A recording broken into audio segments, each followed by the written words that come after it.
1963. A packed Manhattan courtroom sat completely silent as Bumpy Johnson entered beside two federal officers. Reporters filled the back rows. Politicians watched from the balcony. Everyone knew the case mattered, because for the first time in years, the city believed somebody powerful enough had finally cornered Bumpy Johnson in public. And at the center of it all, Judge Whitmore wasn't feared because he shouted. He was feared because powerful men listened when he spoke. For nearly 20 years, he had built a reputation destroying organized crime figures. As Bumpy Johnson took his seat, the courtroom atmosphere changed immediately. Some reporters stopped writing. Others quietly stared. Bumpy looked calm. No anger, no fear, just complete control. Even the officers standing beside him avoided eye contact. Because in Harlem, people believed something dangerous about Bumpy Johnson. The quieter he became, the worse things usually ended. Judge Whitmore leaned forward and removed his glasses slowly. Then he looked directly at Bumpy Johnson in front of the entire courtroom. "You've spent years pretending Harlem belongs to you," he said. Several people in the audience laughed nervously. The judge continued speaking. "This city is finally finished fearing men like you." And for a moment, the entire courtroom waited for Bumpy to react. But Bumpy Johnson said nothing. He simply folded his hands together and stared calmly at the judge. No argument, no threat, no emotion. That silence spread through the courtroom like pressure before a storm. Even reporters stopped moving their pens. Because deep down, everyone suddenly realized something uncomfortable. Bumpy Johnson wasn't embarrassed. He was thinking. The prosecution's most important witness sat near the front row, a nervous accountant named Daniel Reeves. For months, federal investigators had protected him inside a private apartment downtown. He was supposed to testify against Bumpy Johnson the following morning. And according to prosecutors, his testimony could destroy Harlem's entire organization forever. At least, that was the plan. Outside the courthouse, Harlem reacted immediately.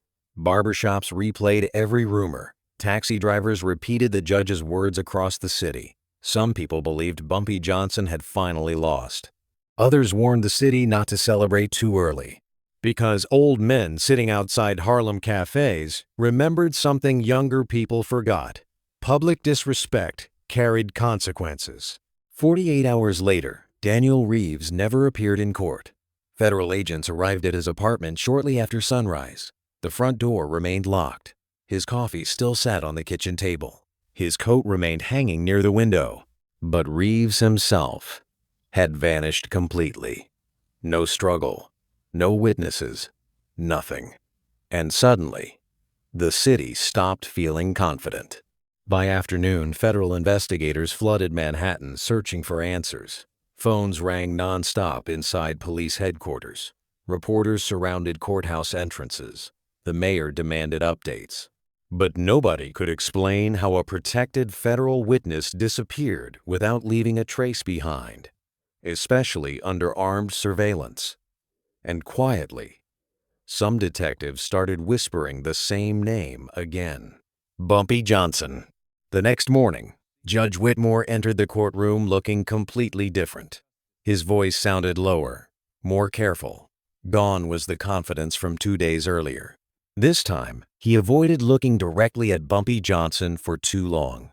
Because the courtroom had changed. The city had changed. And somewhere beneath his calm expression, even the judge understood it. By the third night, Harlem had created its own version of the story. Some claimed Daniel Reeves boarded a train out west. Others believed he was hidden somewhere inside Harlem itself. Nobody agreed on details. But everyone repeated one sentence quietly. The judge pushed too hard. And over time, that sentence spread farther than the investigation itself. Newspapers demanded answers daily. Politicians blamed federal investigators. Police blamed Harlem. Meanwhile, Judge Whitmore faced pressure from every direction. People who once praised him now questioned his judgment. And despite everything happening around him, Bumpy Johnson remained completely silent. No interviews, no statements, no reaction, just patience. 1 week later, the courtroom filled again for the final hearing. This time, nobody laughed, nobody whispered. Judge Whitmore spoke carefully while reviewing the damaged case.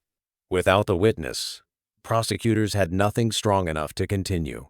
And everyone in the room knew it, especially Bumpy Johnson, who sat silently watching the judge from across the courtroom. When the hearing ended, Bumpy Johnson stood calmly and adjusted his jacket. The courtroom moved aside as he walked toward the exit. Nobody stopped him. Nobody spoke. Even reporters lowered their cameras. Because something invisible had changed inside that room. Not power, not politics, fear. And from that moment forward, Judge Whitmore never publicly challenged Bumpy Johnson again. Years later, people in Harlem still remembered the story. Not because anyone proved what happened to Daniel Reeves, but because of what happened afterward. A respected judge entered that courtroom believing power came from law, and left understanding something far more dangerous. Some men controlled fear itself, and in New York, very few names carried more fear than Bumpy Johnson.